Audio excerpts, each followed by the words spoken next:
Bike मड़ाने से इधर उधर दे अपना style है।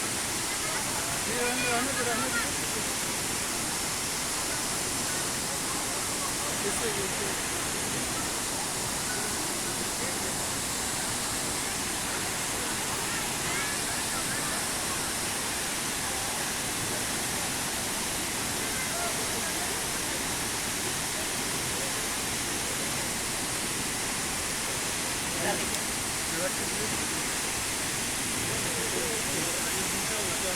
देखिए।